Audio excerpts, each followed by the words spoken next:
પહેલો વહેલો બર્થડે છે, હેપી બર્થડેની થીમ છે. અમે આ વખતે જંગલ થીમ કરવાના છે. આ ડેકોરેશન લઈ તમે જો હેપી બર્થડેનું ટેમ્પલેટ્સ આવશે, આ 5 પિક્સ આવશે. મિતાંશ ખેંચમાં દીકા, પછી આવી રીતના આવશે ડાયનોસર્સ આવશે, પછી આ આવશે રિબિન્સ આવશે, 3 પિક્સ અને 2 ક્લેપ.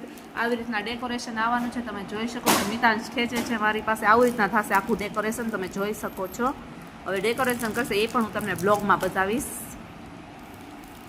બધા હેપી બર્થડે કહી દો. મિતાંશનો ફર્સ્ટ બર્થડે છે. Happy birthday મિતાંશ.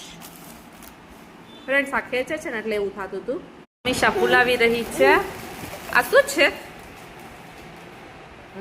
જંગલ થીમનું છે.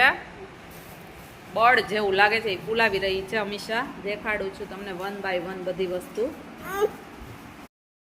છે. તમે જોઈ શકો છો સરસ મજાનું હેપી લગાઈ ગયું છે. અહીંયા મિતાંશ બેઠો છે અને આ જો જંગલ થીમ છે એટલા માટે આ ડાયનોસર છે અને આ બધા ડાગલાઓ છે અને બધા ફૂલાવી ગયા છે. અમીશા જો ફૂલાવે છે બલૂન. અહીંયા બધું પડ્યું છે. બેન પણ હેપી બર્થડેનું કરે છે અને ગોલ્ડન અને ગ્રીન કલરના બલૂન છે અને બર્થડેનું કરે છે. એવો બધા કરે છે, તમે જોઈ શકો છો. આવી ગયો છે. અમીશા ડેકોરેશન કરી રહી છે, તમે જોઈ શકો છો.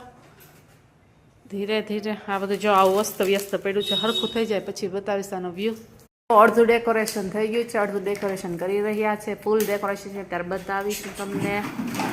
મિતાંશ જો હેલ્પ કરે તો તમને ડેકોરેશનમાં હેલ્પ કરાવી દો. એને દીકો હા હેલ્પ કરાવે છે. કરાવો, હેલ્પ કરાવો બધાને. આપણે મોનિટરિંગ કરીએ છીએ, બરાબર કરો જ ને કામકાજ.